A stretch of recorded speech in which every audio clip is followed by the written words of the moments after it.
آیت نمبر 81 میں بلا من کسب سیئۃ واحاطت به خطیئته فاولئک اصحاب النار هم فیہا خالدون۔ اللہ تبارک و تعالیٰ فرماتا ہے بلکہ نہیں ایسا نہیں، بلکہ یاد رکھو جی، آپ سمجھ رہے ہیں کہ کوئی ایگریمنٹ ہوگا کہ کوئی سزا نہیں ہوگی اور تھوڑے دن ہوگی یا تھوڑے دن سے زیادہ نہیں ہوگی، بلا بلکہ نہیں ایسا نہیں بلکہ ہوگا، من کسب سیئۃ جو کمائے گا، کسب بولتے ہیں نا کمانا، من کسب سیئۃ جو گناہ کمائے گا، برائی کمائے گا۔ بعض مفسرین امام ناصفی نے بتایا کہ شرک مراد لیا، جو کیا کہتے ہیں اللہ کے علاوہ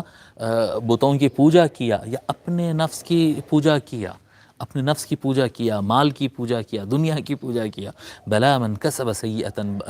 بلکہ آگاہ ہو جاؤ کہ جو آدمی گناہ کمائے وہ احاطت بھی خطیئت اور وہ گناہ کے گڑھے میں اتنا اترتا چلا گیا کہ اس کے گناہ نے اس کا گھیراؤ کر لیا،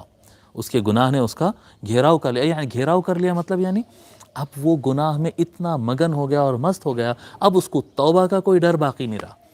توبہ کا کوئی خیال باقی نہیں رہا، اب اس کو اللہ تعالیٰ کا کوئی ڈر باقی نہیں رہا، وہ مست ہو گیا اور توبہ کی طرف سوچنا بھی بند کر دیا کہ بھئی میرے کو یہ گناہ سے چھٹکارا پانا ہے، نہیں بھائی میں غلط ہوں، نہیں میں ہی صحیح ہوں، غلط بھی کر رہا ہے اور اپنے آپ کو صحیح بھی سمجھنے لگ رہا ہے، وہ احاطت بھی خطیئتہ اور اس کے گناہ نے اس کو گھیر لیا ہے، فاولئک اصحاب النار ہم فیہا خالدون۔ بس وہ لوگ جو اس طرح سے کرے کہ گناہ کرے اور گناہ میں سیٹسفیکشن ان کو ہونے لگ جائے اور گناہ کو ہی سمجھ کر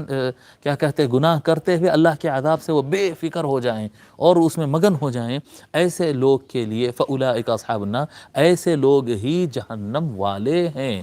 یہی لوگ ہیں جو جہنم میں جانے والے ہیں، ہم فیہا خالدون، کتنے دن کے لیے جانے والے ہیں؟ تھوڑے دن کے لیے، ہم وہ فیہا اس کے اندر خالدون ہمیشہ ہمیشہ کے لیے۔ جس کے دل سے اللہ کا ڈر نکل گیا اور جو گناہوں میں مگن ہو گیا اور شرک اور گناہ نے اس کا احاطہ کر لیا، وہ چاروں طرف سے اس کے اندر ہو گیا، وہ اسی میں ہمیشہ ہمیشہ کے لیے رہنے والا ہے۔ والذین آمنوا وعملوا الصالحات، آیت نمبر 82۔